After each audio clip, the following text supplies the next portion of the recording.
Buenas tardes ya, hermanos. Los saludo en nombre del Señor. Y bueno, hoy vamos a continuar con nuestra serie de sermones en la carta del apóstol Pablo a Romanos. Los invito a abrir sus Biblias en Romanos capítulo 6. Vamos a leer los 5 primeros versículos. El título de hoy es Una vida nueva. Una vida nueva. Entonces vamos a leer Romanos 6, del 1 al 5. Dice así la palabra de Dios. ¿Qué pues diremos? ¿Perseveraremos en el pecado para que la gracia abunde? En ninguna manera, porque los que hemos muerto al pecado, ¿cómo viviremos aún en él? ¿O no sabéis que todos los que hemos sido bautizados en Cristo Jesús, hemos sido bautizados en su muerte? Porque somos sepultados juntamente con él para muerte por el bautismo, a fin de que como Cristo resucitó de los muertos por la gloria del Padre, así también nosotros andemos en vida nueva. Porque si fuimos plantados juntamente con él en la semejanza de su muerte, así también lo seremos en la de su resurrección. Vamos a orar. Padre, te damos gracias por tu palabra. Te damos gracias, Señor, también porque podemos reunirnos, aprender de ti.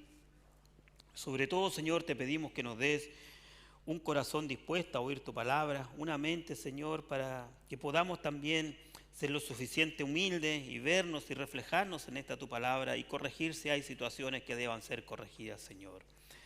Te damos gracias por todo esta mañana y como siempre, Señor, te pedimos que tu corazón, Señor, o nuestro corazón esté de acuerdo a tu corazón, Señor. En el nombre de Jesús. Amén. Bueno, hermanos, como les decía antes, estamos siguiendo ya esta serie de sermones de Romanos, estamos ya en el capítulo 6, y lo que el apóstol Pablo acá ya entra en terreno derecho, porque estás dando un cierre a este tema de la gracia que comenzó ya en el capítulo 5, cuando hablaba de que la gracia de Dios, ¿cierto? ¿Qué es la gracia de Dios? Entonces acá parecería que el apóstol dice, cuidado, si alguno no lo tiene claro, a uno se confunde con esto, yo quiero dejarles claro lo que es la gracia de Dios, ¿ya? Por eso pareciera que alguien pudiera entender, por las palabras que dice el apóstol, o alguien estaba entendiendo, que en alguna medida la gracia de Dios, la misericordia de Dios, el amor de Dios, nos da derecho a pecar. Como que pareciera que alguien dijera en su mente torcida, vamos, pequemos para que abunde la gracia, portémonos mal para que el Señor nos perdone. Entonces Pablo dice, no es eso, no se trata de eso, no se trata de eso. Aquí bajo ninguna circunstancia podemos pensar o decir que debemos estar pecando para mostrar que Dios es un Dios de amor, no es eso. Si alguien piensa así, vamos a ir viendo adelante, lo más probable es que está aún confundido incluso en su salvación. Hermanos, desde siempre ha existido una oposición, y aquí me voy a detener un rato, desde siempre ha existido una oposición a la salvación por gracia. Siempre a través de la historia hay personas, hay quienes creen que para ser salvo es necesario que el ser humano algo deba aportar. O sea, no puede ser que Dios en su amor, en su misericordia, nos da una salvación y nos dice que somos salvos por gracia, por fe solamente. Debe haber algo que yo tenga que hacer, algún sacrificio en mi cuerpo, en mi conducta, no sé, algo tengo que hacer. Pero Pablo, el apóstol, nos dice que no es así. Y aquí lo va a dejar claro, y es eso lo que yo quisiera hoy día, y es esta la idea, por eso les digo una vida nueva. Andamos en una vida nueva, y una vida nueva significa responsabilidades, significa que hemos sido resucitados con Cristo, que el viejo hombre murió, ya el próximo domingo vamos a entrar en eso. ¿Qué significa eso? Pero hoy día quiero que nos quede claro esto de que no podemos perseverar en el pecado pensando que de esa manera va a aumentar la gracia de Dios. Eso es imposible, porque nosotros estamos muertos. Es decir, ni siquiera eso es parte de nuestra vida. Pero como les dije antes, siempre ha habido opositores a esto. Quiero que vamos a Hechos capítulo 15.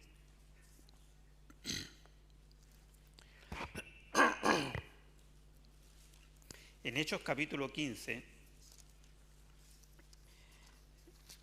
lo que ocurre ahí es algo que se llama el Concilio de Jerusalén, ¿cierto? Que es donde los apóstoles, los primeros discípulos, tuvieron que ponerse de acuerdo sobre ciertas cuestiones. ¿Qué significaba esto? Que fue necesario hacer un concilio porque había gente dentro de la iglesia, judaizantes, que querían imponer ciertas normas a los nuevos convertidos, es decir, a los gentiles que llegaban al Evangelio de Cristo. Entonces, había ciertas ideas, ¿ya? Ciertas ideas que los apóstoles tuvieron que corregir y dejar en claro, tirar una línea, por decirlo así. Entonces vamos a leer, por ejemplo, ahí en Hechos 15, versículos 1 y 2, dice así. Entonces, algunos que venían de Judea enseñaban a los hermanos, si no os circuncidáis conforme al rito de Moisés, no podéis ser salvos. Mira, ¿qué está pasando aquí? Para hoy día, para un cristiano que tiene la sana doctrina, esto es una herejía. Pero sin embargo había gente que estaba introduciendo estas ideas en la iglesia local. Personas que habían vivido todo su tiempo, toda su vida, instruidos en la religión judía. Entonces, para ellos en su mente no podían entender esto de que alguien, algún gentil, algún griego, pudiera convertirse y fuera igual que ellos, si no ha pasado por toda esa disciplina, por toda esa escuela rabínica, por decirlo así. ¿Ya? Pero no es, y continúa, el versículo 2 dice, como Pablo y Bernabé tuviesen una discusión y contienda no pequeña con ellos, los confrontaron, ¿cierto? Se dispuso que subiesen Pablo y Bernabé a Jerusalén y algunos otros de ellos a los apóstoles y a los ancianos para tratar esta cuestión. Aquí están en Antioquía, ¿ya? Están en Antioquía. Entonces dice que de Antioquía van a Jerusalén y allá con los apóstoles vamos a ver qué pasa con esto. Antioquía era lo que hoy día es Siria, ¿ya? Entonces después, más adelante, en el versículo 5 dice, pero algunos de la secta de los fariseos que habían creído se levantaron diciendo, es necesario circuncidarlos y mandarles que guarden la ley de Moisés. Esto está pasando en Jerusalén. Le explico, en los primeros versículos estaban en Antioquía, mandan a Pablo, ¿cierto? Y a Bernabé y le dicen vayan a Jerusalén, y en Jerusalén están con el mismo discurso. Esto está pasando en Jerusalén. Entonces había que ordenar esto, hay que ordenar. ¿Y por qué tenemos que ordenar? Porque muchas veces en la iglesia pueden entrar ideas que parecen buenas, que parecen correctas, que alguien dice, no, es que esto nos va a ayudar. Entonces tenemos que tener cuidado cuando aparezcan ideas que nos diga alguien, mira, esto nos va a servir para esto nos va a servir. No, cuidado con esas cosas, ¿ya? Vamos al versículo 9 de Hechos 15, dice así. Aquí se levanta Pedro y comienza un discurso y dice así, y ninguna diferencia hizo entre nosotros, los judíos y ellos, purificando por la fe sus corazones. Ahora, pues, ¿por qué tentáis a Dios poniendo sobre la cerviz de los discípulos un yugo que ni nuestros padres ni nosotros hemos podido llevar? Miren qué terrible. Ellos no habían podido guardar la ley, ellos no habían hecho estas cosas y querían imponerle todo este conjunto de normas a los nuevos creyentes. Antes creemos que por la gracia del Señor Jesús seremos salvos de igual modo que ellos. También es bueno hacer un alcance que cuando acá se habla, había una confusión en el primer siglo. ¿En qué sentido? Nosotros ya el día miércoles empezamos a ver lo que es el cautiverio, ¿cierto? Cuando son llevados desde Jerusalén, todo el pueblo judío son llevados esclavos a Babilonia. Ellos estuvieron 70 años allá. Al regreso de Babilonia, había unos profetas, pero después de Malaquías no hubo profetas sino hasta Juan el Bautista. Y pasaron 400 años para que volviera a haber un profeta. Entonces en esos 400 años los fariseos tomaron el liderazgo, ¿ya? Si bien ellos fueron muy celosos en guardar las escrituras, también cometieron otros errores. Por ejemplo, apareció el Talmud, donde había un montón de observancias, de normas, de regulaciones que impusieron ellos mismos a las personas. que no eran parte incluso del canon. Por ejemplo, eso cuando se lavaban las manos y todas esas cosas, eran tradiciones de ellos. Por eso mismo que Jesús, cuando le habla a los fariseos y a la gente, le dice, oísteis que fue dicho, o es decir, tus padres te enseñaron esto, oíste de tu abuelo, oíste de tus padres, de tus tíos, de las personas antiguas, que había que hacer tales cosas, pero yo os digo que en el principio no fue así, decía Jesús. ¿Qué está diciendo Jesús? Mira, cuando Dios dio la ley, ya dijo, ama al Señor tu Dios y a tu prójimo como a ti mismo. ¿Me entiendes? Cuando Dios dio la ley, dio instrucciones de amor, instrucciones de vida, de todo un montón de cosas que después se fueron tergiversando en el tiempo, que se fueron cambiando o se le fueron agregando por medio de estos fariseos. ¿Por qué? Con el afán de someter y someter al pueblo. Y en el fondo lo que estaban viviendo ellos no era una relación con Cristo, no era una relación con Dios, era una religión. Estaban siguiendo una religión. Entonces el primer punto que el apóstol Pablo nos quiere dejar en claro, que nosotros no podemos transformarnos en religiosos. Es más, después en la carta Santiago dice, si alguno se cree religioso entre vosotros, hay una religión. Visitar a los huérfanos y a las viudas, dice, y eso es toda la religión. ¿Ya? Y esto lo digo, hermanos, porque muchas veces cuando hablamos de religión, cuando hablamos de normas, cuando hablamos de cosas, de rituales y todo eso, se nos viene a la mente el catolicismo romano, ¿cierto?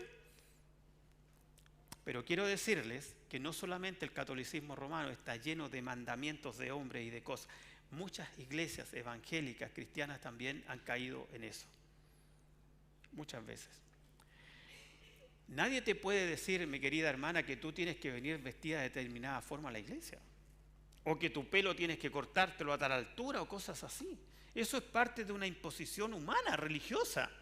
Lo que la Biblia nos enseña en Timoteo, los varones estamos viendo, ¿cierto? Dice, con decoro, con decoro. Eso es decoro. Evidentemente la iglesia no es un festival de disfraces. O sea, tú no puedes venir disfrazado de cualquier forma. Tienes que venir de forma decente, decorosa. Pero no tiene por qué haber algo que te quiera uniformar, porque corremos el riesgo de que llegue gente a la iglesia y crea que eso es la vida cristiana. Y lo más insólito, que pueda adaptarse a ese conjunto de normas, ¿y sabes lo que pasa? Que puede que nunca llegue al conocimiento de Cristo, porque cree que eso es la vida cristiana, esa religión. Y cuando aprende a hacer esas cosas, se transforma en un imitador y imita a los otros y cree que es parte del grupo. Pero no lo es. ¿Me siguen? Por eso es necesario nacer de nuevo. Por eso es necesario, dice acá, volviendo a nuestro texto, pues ¿qué diremos? En ninguna manera, porque hemos muerto al pecado. Hemos muerto al pecado. Hermanos, en aquella época y hasta el día de hoy, había una doctrina un poco herética, lo voy a leer porque no lo puedo pronunciar, ¿no? Se llama antinomianismo. El antinomianismo era como antiley. O sea, apareció un grupo de personas que decían, no hay ley. No, la gracia de Dios es tan grande, es tan suficiente, que haga lo que yo haga, el Dios me va a perdonar.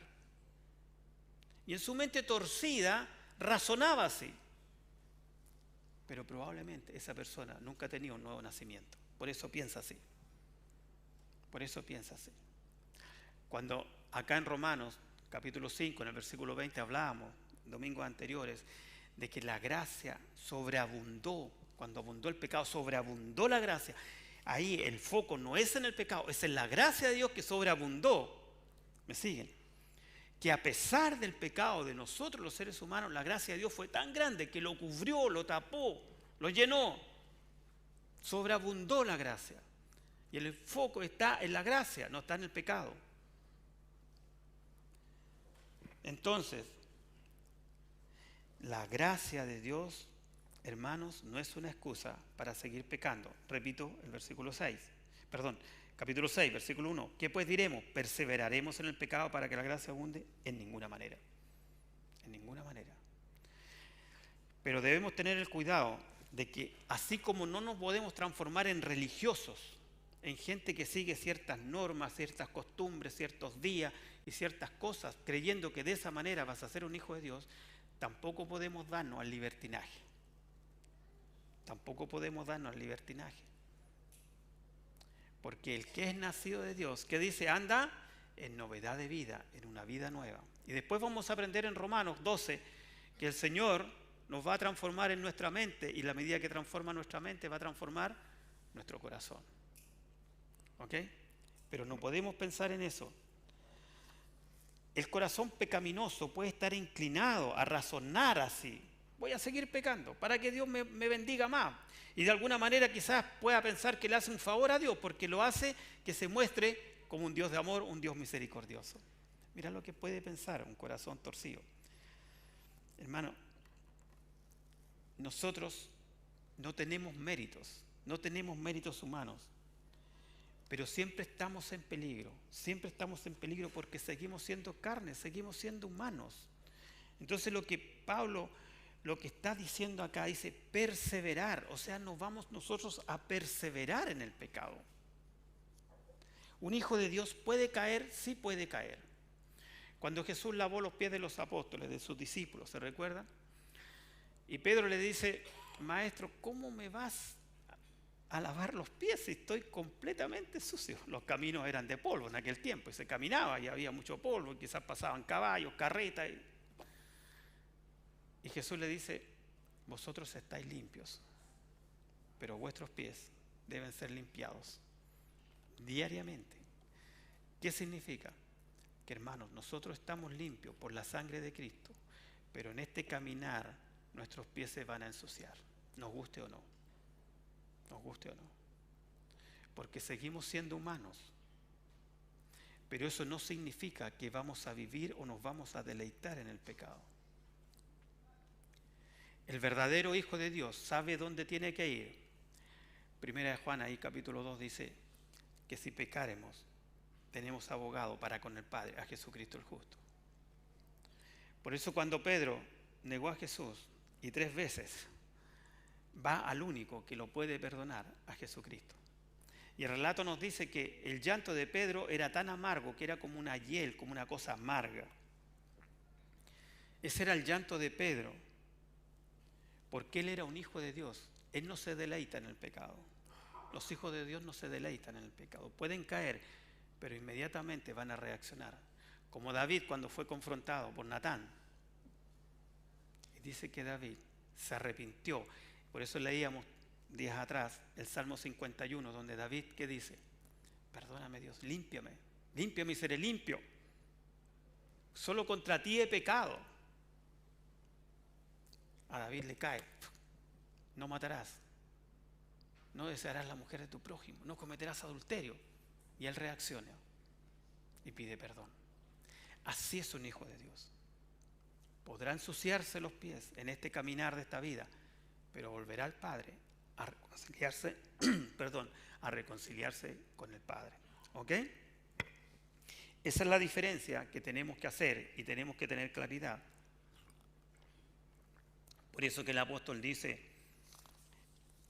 todas estas cosas. Y es más, vamos a Judas. Hay una Judas, no el malo, Judas el otro que era el hermano del Señor, ¿cierto? Está antes de Apocalipsis, una cartita pequeña. ¿Qué es lo que dice Judas? Versículo 4. Porque algunos hombres han entrado encubiertamente, los que desde antes habían sido destinados para esta condenación. Hombres impíos que convierten en libertinaje la gracia de nuestro Dios y niegan a Dios, el único soberano, y a nuestro Señor Jesucristo. Es decir, alguien puede entrar a la iglesia y transformar la gracia de Dios, la misericordia de Dios, el perdón de Dios en un libertinaje. Dele nomás, total Dios perdona. Lo más probable es que aquel que piense así tiene que cuestionarse si realmente en su vida ha habido un antes y un después. Probablemente no ha existido en su vida un quiebre ante el Señor Jesucristo y sigue viviendo en el pecado del mundo. Probablemente no sea un hijo de Dios, porque ningún hijo de Dios va a pensar así. Por el contrario, se va a arrepentir, se va a sentir que ha fallado a su Señor, que ha sido un siervo inútil. La palabra perseveraremos, cuando dice acá el apóstol Pablo, perseveraremos, es la misma palabra que usaban los judíos para tentar a Jesús. ¿Se recuerdan cuando el Señor estaba, estoy hablando de Juan capítulo 8, cuando estaba con la mujer adúltera, ¿cierto? Entonces querían tentarlo para ver y le decían, ¿qué hacemos con ellos? ¿Los matamos? ¿Los apedreamos? ¿Qué hacemos con ellos? Fueron sorprendidos en adulterio, porque dice que perseveraban, o sea, ¿sabía la palabra? Perseveraban para querer pillar a Jesús, como sorprenderlo. Hermanos, esa palabra, perseverar, es la misma palabra que usa el apóstol acá para referirse a cuidado con que ustedes anden encima del pecado, anden así perseverando en él, buscando la oportunidad para, como les dije antes, el Hijo de Dios puede ensuciar sus pies, sí, pero ya está enteramente limpio. No puede el Hijo de Dios perseverar, no puede el Hijo de Dios andar buscando la oportunidad. Ejemplo práctico. Ahí viene el 18 de septiembre, las fiestas de fin de año y todo viene junto. De aquí para adelante se termina todo, ¿cierto? Podrás ir a la fiesta de la empresa, sí, pero sabrás cuánto es el momento para retirarse, ¿cierto? No podemos llegarnos de normas. Es que los cristianos no van al estadio. Sí, puedes ir al estadio, puedes ir a alentar a tu equipo, pero tienes que saber comportarte. Es que mejor no juguemos fútbol porque ahí hay pecado. No, tú sabrás jugar fútbol, sabrás hacer cualquier deporte y sabrás comportarte porque eres un hijo de Dios. ¿Me siguen? No significa que la iglesia tenga que prohibirle a los hermanos ir al estadio, jugar fútbol, todas estas cosas, porque ahí hay hombres pecadores. No, tú te vas a saber comportar. Tú sabrás cuándo es el momento de retirarte de la fiesta de la empresa. Cuando ya la cosa se empieza a poner de otro color, tú dices, tengo que retirarme. Miras tu reloj, ¿cierto? Y dices, tengo que retirarme. ¿Me siguen, hermano? Esas son situaciones prácticas en las cuales el Hijo de Dios convive a diario, donde nos enfrentamos diariamente. Pero como tenemos una mente nueva, como el Espíritu Santo está morando en ti, no te va a dejar, ya no te vas a deleitar en esas cosas. Ya no te produce deleite. ¿Sabes qué te produce deleite? Cantar como con nuestros hermanos al principio la alabanza, ¿cierto? Santo, santo, santo. Eso te produce deleite. Cuando tienes un problema vas a Dios en oración, arrodillado, ahí en tu lecho, como hizo el Señor, cerrada la puerta, te derramas delante del Señor. No sé, antes que salías a buscar un amigo y partías no sé para dónde. Ahora doblas tus rodillas, porque eres una nueva persona. Y eso nos está diciendo el apóstol acá. Eres una nueva persona, hermanos. Nosotros, ¿cómo le resumo este punto? En otras palabras, ¿puede una persona que se dice un hijo de Dios persistir en una vida como un hijo del diablo? No, no puede, porque es un hijo de Dios, no puede vivir como un hijo del diablo. No puede ser, no puede ser. Es más, si ustedes se fijan, Romanos 6:1 nos dice cómo vamos a perseverar en el pecado. ¿Y saben por qué esto no es posible? Ahí en el versículo 2 enseguida lo dice, en ninguna manera. Pablo hace esa pregunta retórica, ¿perseveraremos en el pecado? En ninguna manera, dice el versículo 2. O sea, jamás vas a perseverar. Podrás caer, pero no vas a perseverar. No vas a buscar la oportunidad, porque ya no tienes, porque ya eres libre, porque ya tu mente fue liberada, porque tu corazón pertenece a Dios, no pertenece al diablo. Antes eras esclavo, ahora ya no lo eres. Qué palabras más fuertes dirán ustedes que está usando, diablo. Es real, hermanos. Hay gente que son hijos del diablo y otros que somos hijos de Dios, así de simple. No nos engañemos. No nos engañemos. Nosotros fuimos liberados. Si vemos el versículo 2, dice, en ninguna manera, porque los que hemos muerto al pecado, ¿cómo viviremos en él? ¿Qué significa esto? La gracia de Dios se nos da para salvarnos del pecado. Y aquí entramos en un plano que muchas veces a los hijos de Dios no les gusta escuchar, que esa palabra santificación. Entonces, por eso algunos predicadores dicen, disculpen, es que ya es el segundo servicio, entonces estoy un poquito agotado. Algunos predicadores dicen, mira, lo que pasa es lo siguiente, que tú te convertiste aquí, pero tú te vas a santificar en un tiempo después, te vas a consagrar en un tiempo después. No, hermanos, eso no es así. El momento que tú creíste, a Dios tú no lo podemos dividir. A veces por cosas didácticas alguien puede hacer divisiones. Pero Dios es uno solo, es el mismo, hoy, mañana, siempre. Dios Padre, Hijo y Espíritu Santo. En el momento que creíste, vino a morar contigo el Padre, el Hijo y el Espíritu Santo. ¿O no? Así es. ¿O lo podemos separar? No lo podemos separar. Entonces, en el momento que fuimos justificados, también fuimos santificados. Es un proceso que dura toda la vida, hasta que el Señor vuelva por nosotros, hasta que seamos resucitados, si habemos muerto cuando el Señor venga, no sé qué va a pasar. Puede que estemos muertos y salgamos de la tumba, o puede que estemos vivos y seremos transformados con el Señor. Pero hasta ese momento tendremos esta lucha, porque seguimos siendo humanos, seguimos siendo carnes. Aquí ninguno se tituló con cuerpo, aquí ninguno tiene cuerpo transformado, glorificado, ninguno de los presentes, ni de los que nos escuchan ni ven tampoco. Estamos todos en la pelea, estamos todos en la lucha. Pero esa es la diferencia, que el verdadero Hijo de Dios está luchando. Por eso les dije antes, cuidado con los razonamientos, porque si alguien está inmerso en antigua vida, es porque probablemente nunca ha llegado a la nueva vida. Y cuestiónese eso. Nunca ha llegado a la nueva vida. No ha habido un antes y un después. No ha pasado por la cruz de Cristo. A lo mejor entró a una religión. Probablemente esté participando de una iglesia donde tenga mucha actividad y haga muchas cosas y sea un religioso. Pero el Señor cambia el corazón, cambia las intenciones. Hermanos, básicamente, quienes en verdad hemos muerto al pecado, no podemos seguir viviendo en él porque estamos muertos al pecado.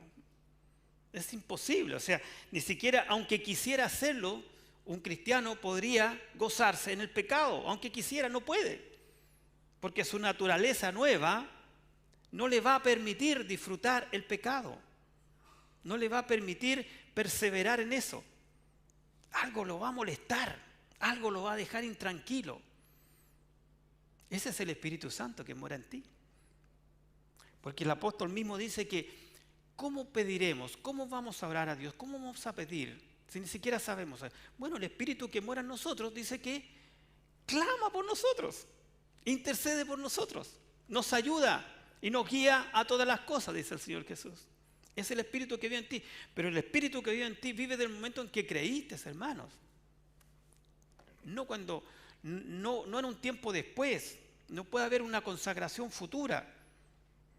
En el momento que creíste, fuiste salvo, fuiste santificado, fuiste justificado, fuiste redimido, fuiste perdonado, fuiste todo.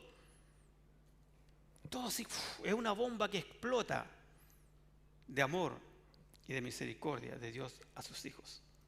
Y eso tenemos que tenerlo claro. Eso tenemos que tenerlo claro. Hay un pasaje que está en Primera de Juan. Vamos a leer Primera de Juan, capítulo 3.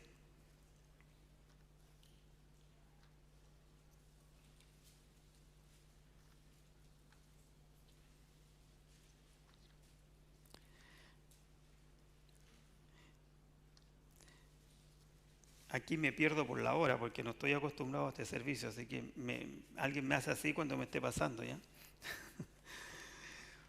Primera de Juan, capítulo 3. Vamos a leer el versículo 9. Primera de Juan 3:9 dice así: todo aquel que es nacido de Dios no practica el pecado, porque la simiente de Dios permanece en él y no puede pecar porque es nacido de Dios. Es decir, todo aquel que es nacido de Dios no practica, es decir, no tiene una habitualidad, no es su forma de vida, el pecado. Él no vive de acuerdo a esas normas. Porque Él vive de acuerdo a otras normas, porque ahora es hijo del cielo, es hijo de Dios y tiene una patria celestial, y en esa patria celestial hay otras normas, hay otros códigos, hay otra forma de vivir. Entonces no puede vivir con los códigos del mundo, porque ha nacido de nuevo. Me gusta este pasaje, léelo tantas veces. Todo aquel que es nacido de Dios no practica el pecado, porque la simiente de Dios permanece en él. Es decir, el Espíritu Santo permanece en él, vive en él y no le permite deleitarse en lo que antes se deleitaba, no le permite disfrutar lo que antes disfrutaba, porque tiene una nueva simiente que está creciendo dentro de él y lo único que quiere es agradar a Dios. Se deleita escuchando música cristiana, se deleita en la oración, se siente libre en la oración, se siente amado por Dios, quiere compartir con sus hermanos también, quiere aprender. Hay tantas cosas que desea un verdadero hijo de Dios cuando comienza a caminar. Y en esto no tenemos que confundirnos, hermanos, no nos confundamos. Si alguien sigue viviendo como en el mundo, probablemente todavía está en el mundo. Probablemente todavía está en el mundo. Muchas veces los predicadores decimos, porque yo también lo he dicho, hay una palabra griega que significa tetelestai. Cuando Jesús estuvo en la cruz dijo, el precio fue pagado, ¿cierto? Es esa palabra. Hay una transacción comercial. Yo pagué la deuda de ellos. Cristo pagó nuestra deuda. Y eso es verdad y es así, es categórico. Pero en aquella cruz no solamente se pagó la deuda, se nos dio vida eterna. Fuimos justificados, fuimos santificados, fuimos llevados a andar en nueva vida. Hay muchas cosas más agregadas. Por eso es que nosotros, como nuestra mente es tan pequeña, no podemos entender la mente de Dios. Y como les dije antes, vamos separando cosas. Hoy día esto, mañana vamos esto, mañana. Es evidente que vamos creciendo. Y cada hijo de Dios va a ir creciendo. Los que tenemos ya décadas en el Evangelio, si miramos atrás, tenemos que ser agradecidos también de decir, Señor, gracias porque he avanzado un peldaño, he avanzado otro peldaño, has protegido mi vida, has cuidado de mi familia. Han habido problemas como seres humanos que somos, pero el Señor ha estado con nosotros, ¿cierto? Y cuando han habido problemas, hemos recurrido al Señor. Ya no vas a los ídolos, ya no vas a lugares que no corresponden, doblas tu rodilla ante el Señor. Y eso, hermano, es hermoso. Y eso es lo que nosotros, como hijos de Dios, tenemos siempre que tener claro. El verdadero hijo de Dios va a recurrir al Señor, va a volver.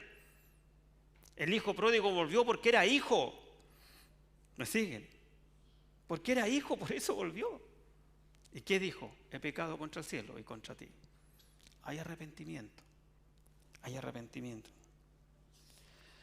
Hermanos, como les dije antes, no existe una justificación del Hijo de Dios sin la santificación. Ambas cosas van de la mano. Y todo es inmediato. Pero evidente que cada día vamos creciendo.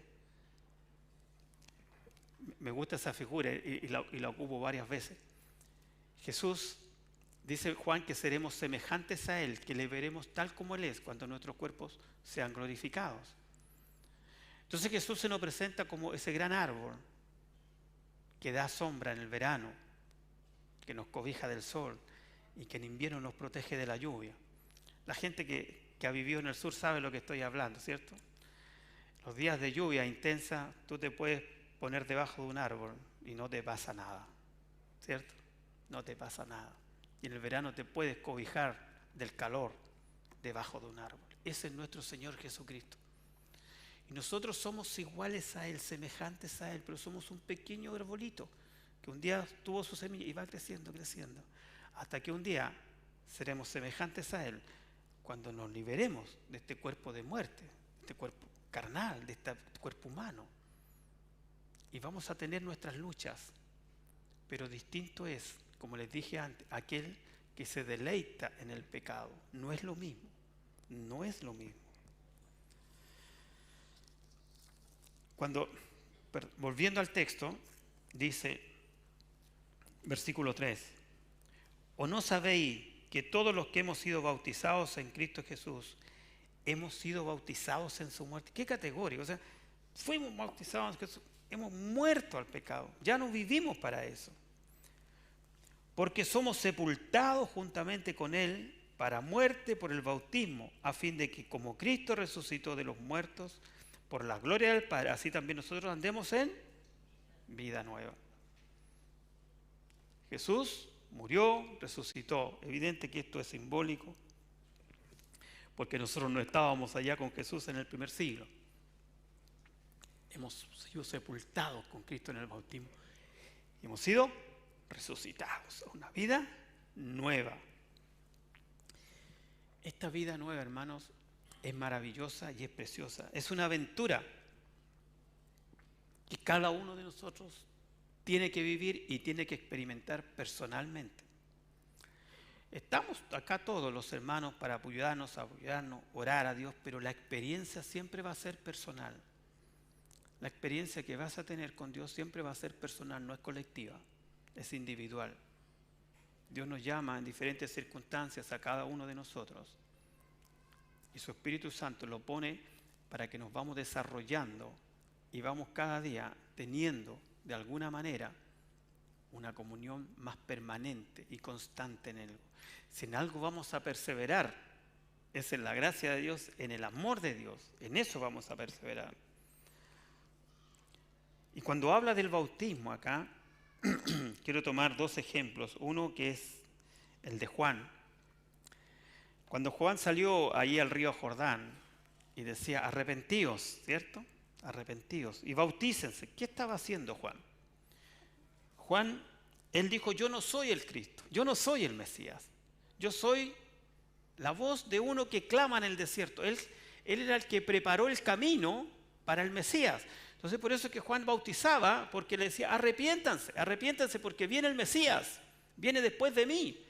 Y para que se preparen, arrepiéntanse y bautícense. En el fondo, lo que Juan está haciendo es una identificación de la persona con Cristo. El bautismo no es para salvación, hermanos. Las personas que se van a bautizar ya son salvas. Es un testimonio público, es una identificación que tenemos con Cristo, de que hemos nacido de nuevo, de que somos hijos de Dios y que ya no andamos en la vida vieja, que andamos en la vida nueva. Por eso, ahí en 1 Corintios 10, vamos a 1 Corintios,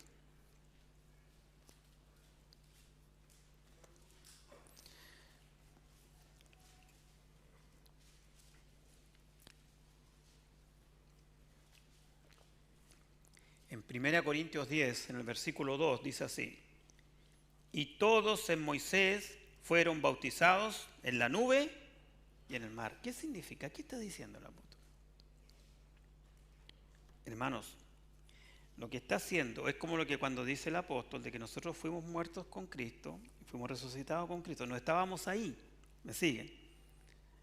Es una forma de decirnos de que somos parte de eso, es un testimonio. Cuando ellos cruzaron el Mar Rojo, hubo una inmersión espiritual, por decirlo así, porque ellos dejaban atrás Egipto. ¿Y qué era Egipto? Egipto era esclavitud, Egipto era pecado, Egipto era idolatría, Egipto era un montón de cosas que no pertenecían a Dios. Y ellos cuando toman la decisión y se atreven y cruzan el mar, dejan atrás esa vida. ¿Me siguen? Lo mismo nosotros, cuando somos bautizados, estamos dando un testimonio público de que yo ya no voy a andar en esa vida. Y a ese amigo, quizás de farra, de parranda, lo que sea, no. Yo ya no participo de esas cosas. Incluso lo puedes invitar, como al paseo que después vamos a hablar de eso. Lo puedes invitar a la iglesia, pero ya no, él ya no te va a llevar.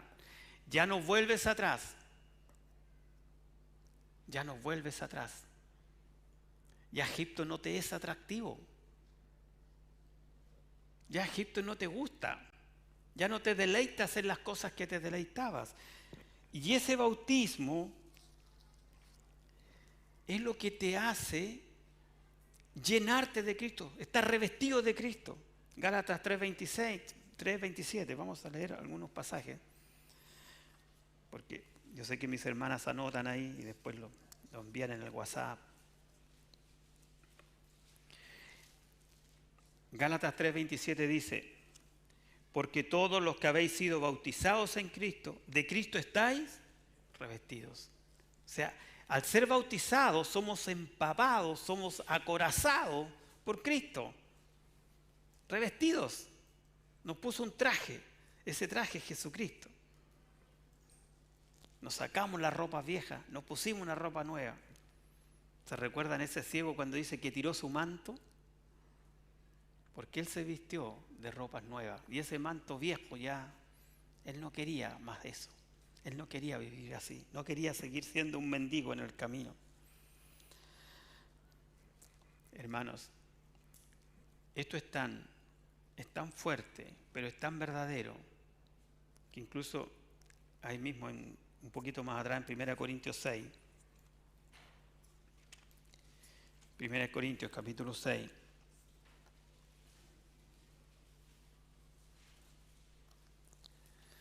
Pablo le está hablando a los creyentes. 1 Corintios 6:15 les dice: ¿por qué a los corintios le escribe estas cosas? Porque los corintios eran paganos, porque los corintios iban a las diosas Diana, donde habían sacerdotisas que eran verdaderos prostíbulos, todos esos participaban de esa era la vida anterior y ahora van a una nueva vida. Entonces, ¿qué le dice Pablo a los corintios? 1 Corintios 6, versículo 15.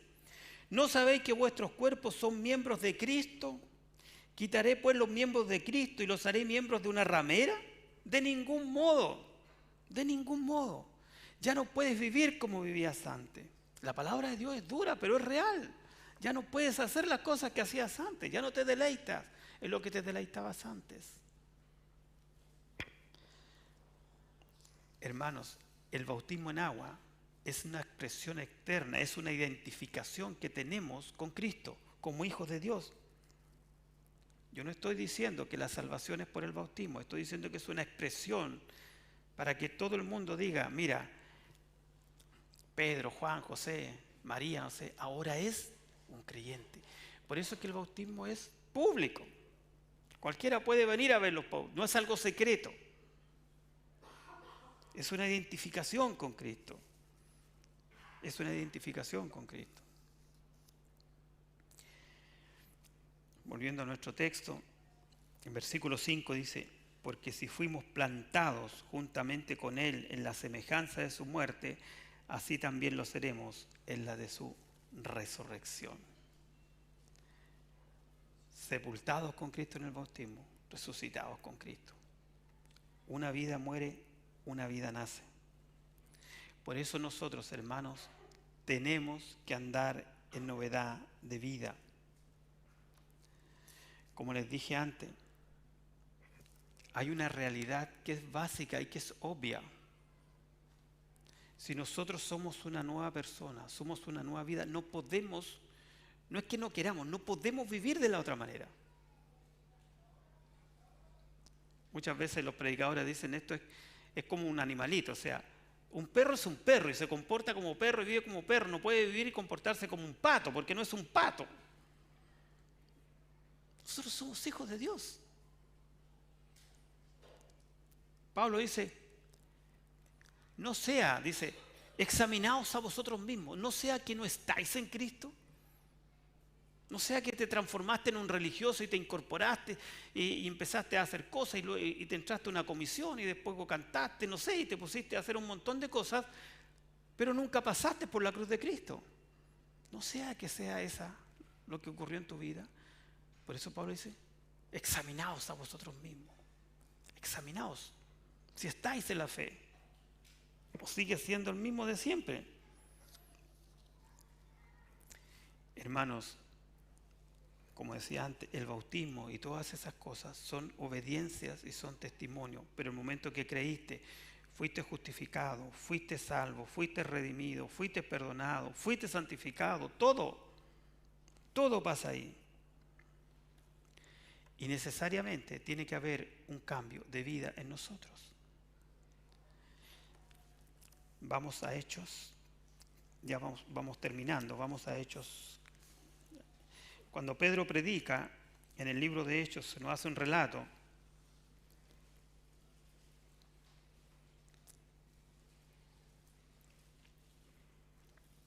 Hechos capítulo 2, versículo 40, dice así.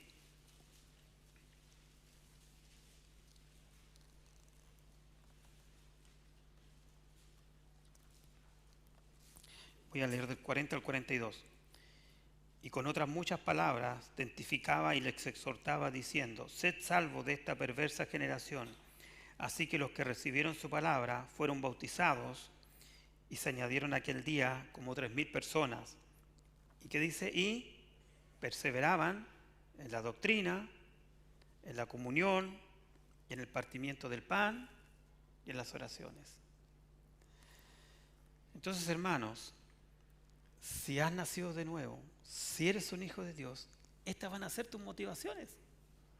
En esto vas a perseverar, no en lo otro. Vas a perseverar en la doctrina, te va a gustar escuchar la palabra y decir: me gustó la palabra, voy a escuchar de nuevo este sermón. Voy a llegar a mi casa y voy a poner el YouTube y lo voy a escuchar de nuevo. Porque hubo cosas que por ahí me quedan.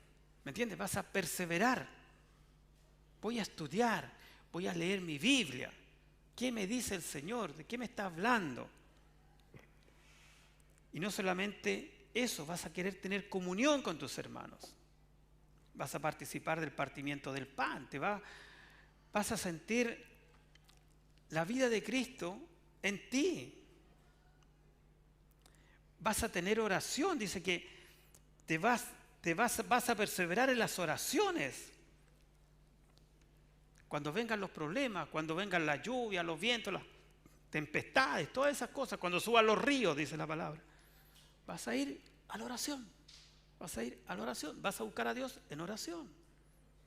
Eso es. Pero tenemos que entender que el Señor Jesús dijo,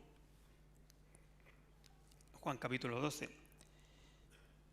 el grano, la semilla que cae en la tierra para que dé fruto debe morir primero. Nosotros somos muertos al pecado, hermanos.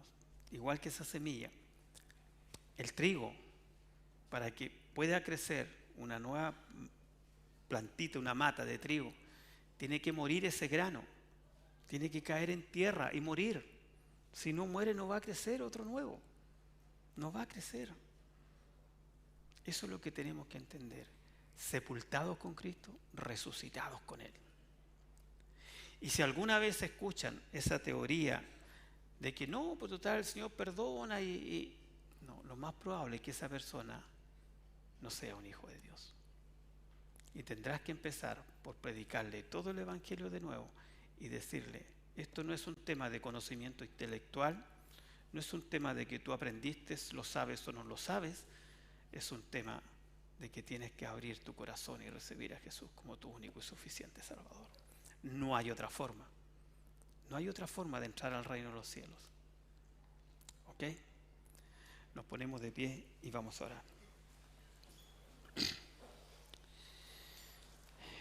Padre, te damos gracias por tu palabra. Y como cada domingo, Señor, también te pedimos que esta palabra sea viva en nosotros. Y tú la has enviado con un propósito a cada uno de los presentes, de aquellos que nos ven, y que ese propósito se cumpla en nuestras vidas. Te pedimos, Señor, como siempre, que esta palabra sea como un martillo que nos golpee fuerte, Señor, para que podamos, Señor, asimilarla y ser parte de ella. Que nos alimentemos a tal punto que sea parte de nuestro organismo, que vaya a nuestra sangre, que fluya por todo nuestro ser, Señor. Y también, como siempre, te pedimos por aquellos que quizás dudan, que están en dos mundos viviendo, Señor, que los hagas tomar una decisión, la decisión correcta, que es doblar su rodilla ante ti. En el nombre de Jesús. Amén.